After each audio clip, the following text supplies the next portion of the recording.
Special Education Department for the 2016-17 school year.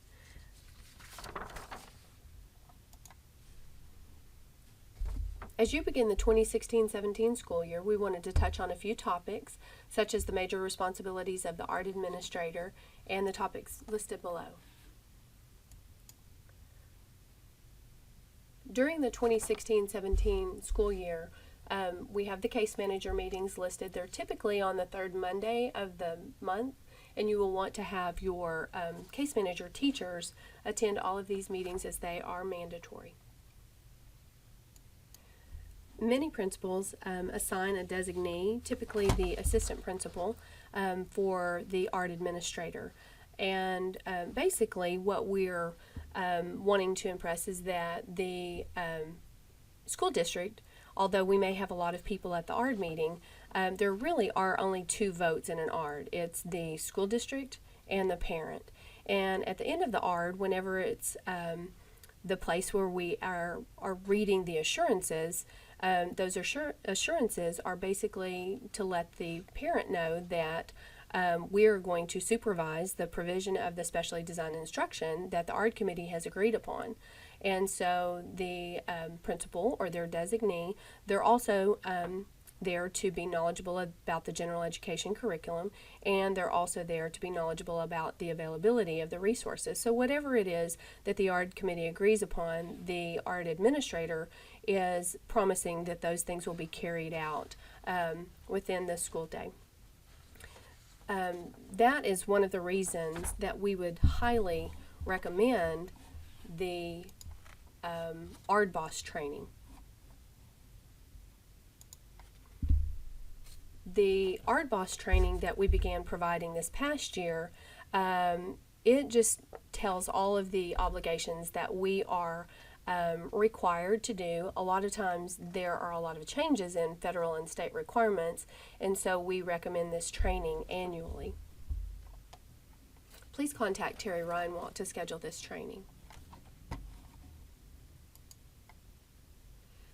The model that we are using in Waco ISD is a case manager model. So your special education teachers, they are the ones who are going to oversee the implementation and progress and monitor the student's IEP. So whenever the ARD committee has made the determinations of anything or everything that will be done for this specific student, then the case manager is responsible for the oversight of all of that. For example, the case manager teacher may not be the one to provide the occupational therapy services, but it is their job and responsibility to ensure that those things have been carried out. Another example might be that if a behavior intervention plan has been agreed upon, or a visual schedule, whatever it is that the ARD committee agreed to do, that they will be the one to make sure that that has occurred and make sure that we have the documentation to actually support that.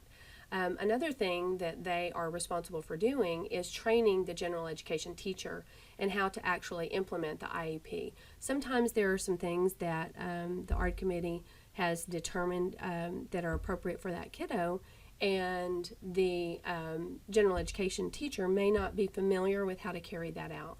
So it is very important that they collaborate with the general education teachers to ensure that they're receiving the services outlined in the IEP and that the student has access to the general curriculum. The major responsibilities of the case managers are, of course, to implement the services, but to also maintain a principal's notebook. They do need to attend all of the case manager meetings, and these meetings are mandatory for special education teachers. The information that we are providing in the case manager meetings are typically going to be 3 different areas. We're going to provide a lot of instructional strategies. We're also working on a lot of behavioral supports and strategies, and then of course legal compliance. One of the things that we are really encouraging our case managers to do this year is to request time at a campus level meeting, for example, possibly, a faculty meeting just for a few minutes. They do receive a very high level of training each and every month, and so they have the training available, and we need that to trickle down so they are also seen as the experts on your campus.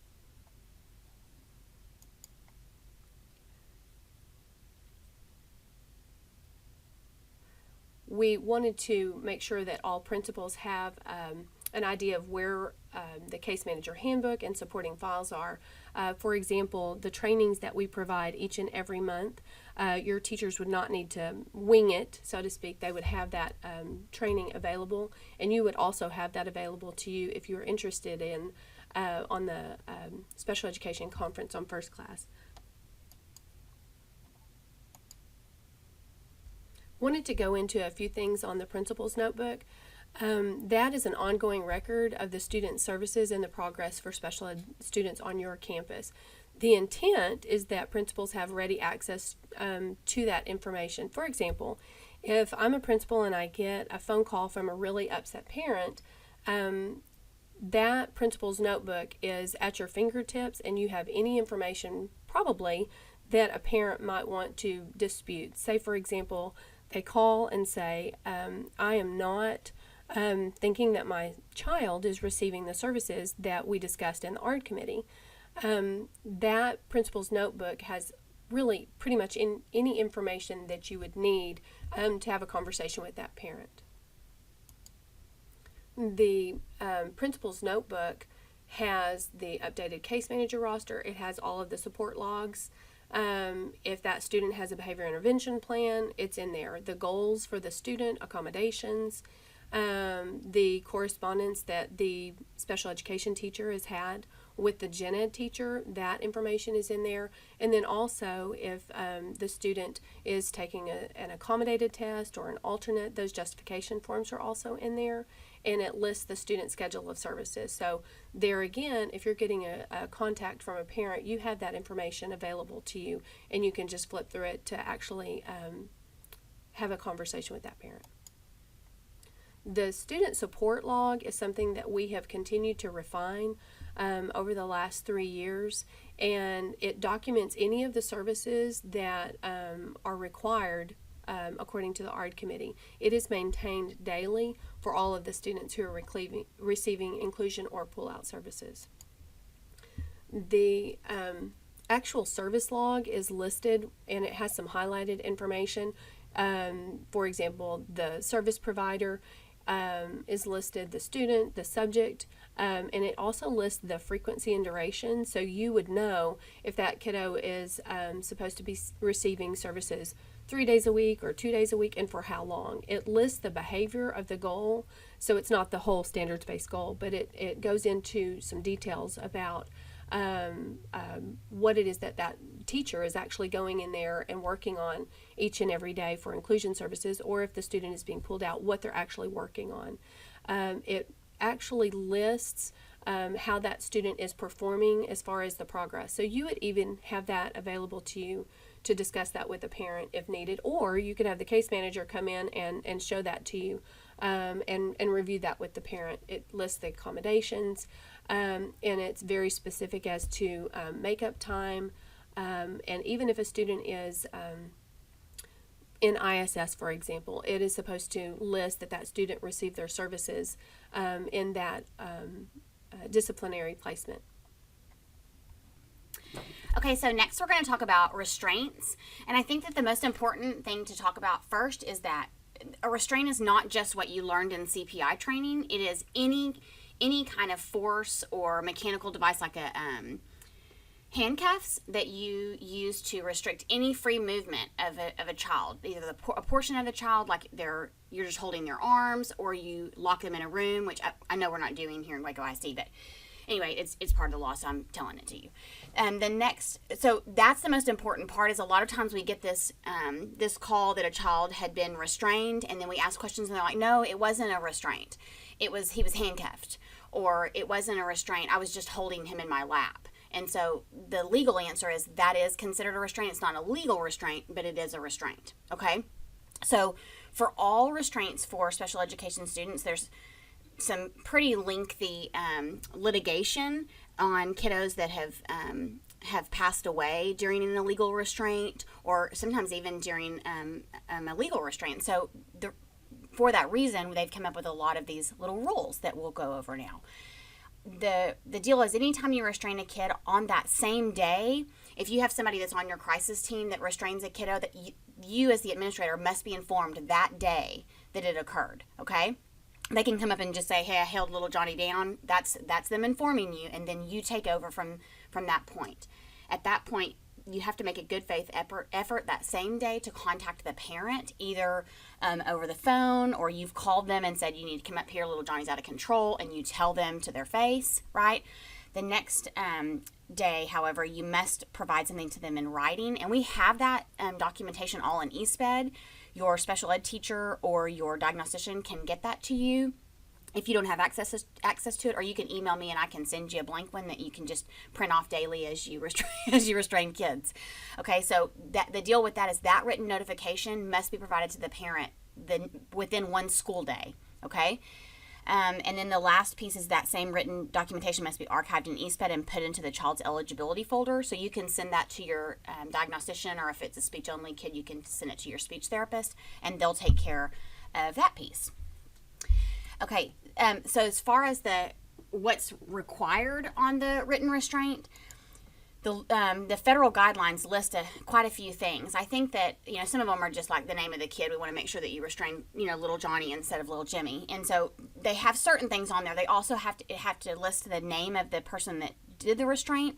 And the reason they're doing that is, again, because they have to have that CPI training. If they restrain them and they haven't had that training, they only have 30 days to get that training done. So again, that really increases the importance of having a crisis team labeled at your campus, so when Joe goes over and restrains this kiddo, he has had the training and he can complete the form. He knows what he's supposed to do ahead of time.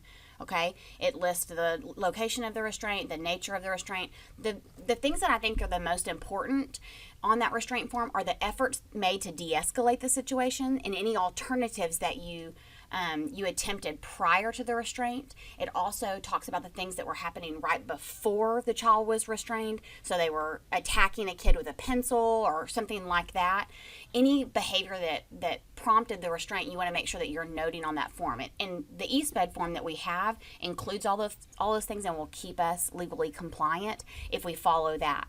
I do want to have a side note that Alfonso Saldana has also been working with Chief Boatman on updating their restraint when they handcuff a kiddo, and to include these pieces. I think that the hard part about that is that because our special ed kids don't wear a special ed shirt or have something taped to their forehead telling them that they're sped, the police officers are at a real disadvantage when they're called for an emergency and they handcuff a kiddo. You know that we see this on the news a lot, where school districts have handcuffed a kiddo that has a 42 IQ. That does not go over well. Okay, regardless of what the kiddo is doing, we need to make sure that we have things in place to help de-escalate that situation. And again, that's where that CPI training is so critical. It really does give you a lot of options to do. So that would be another reason that we would want to have a crisis team in place, so that they can, when they come in, they know how to bring the situation from a level 200 down to a level that we can handle. Okay, and there's also the people that you can contact to do your CPI training. Barbie Noel Allen and Marcy Gonzalez are also two people that can help schedule those, and I know that those are in Eduphoria that you can register for. We wanted to give you a list of the professional development that has been offered to all of the special education teachers previously. A lot of these trainings, as I had stated earlier, we have instructional, we have behavioral, and we have the legal and compliance piece.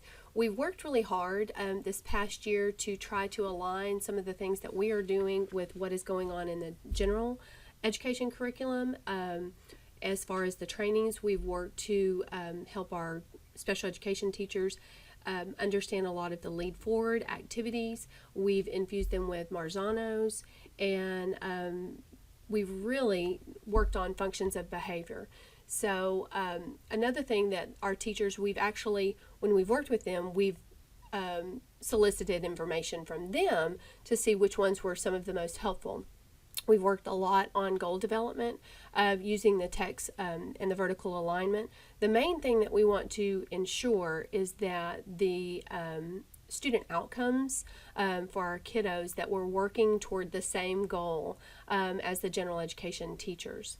So all of these trainings that we have provided are available to you, and they're available to your special education teachers to train specifically on your campus as well. Any of the trainings that you see listed would be appropriate for campus administration as well as campus general education and special education staff. We are able to come and work with you on your campus. The special education department can tailor any professional development sessions to meet the individual needs of your campus, and we can include time variations up to 10 minutes if you gave us 10 minutes at a staff meeting, or up to an hour and a half if you would like for us to train your general education staff as well. We've provided, just as easy access for principals, the legal framework. In case you had just a quick legal question, you could look that up yourself, or of course you can always contact us. We have the notice of procedural safeguards that are required to give to parents anytime we're moving for a disciplinary placement. We have those available to you on the link here with English and Spanish. And then also we have the Parent's Guide to the ARD process in English and Spanish.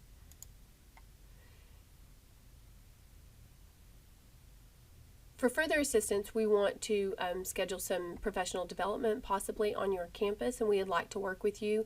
Please know that we see ourselves as a support to you and your campus. Let us know how we can help you.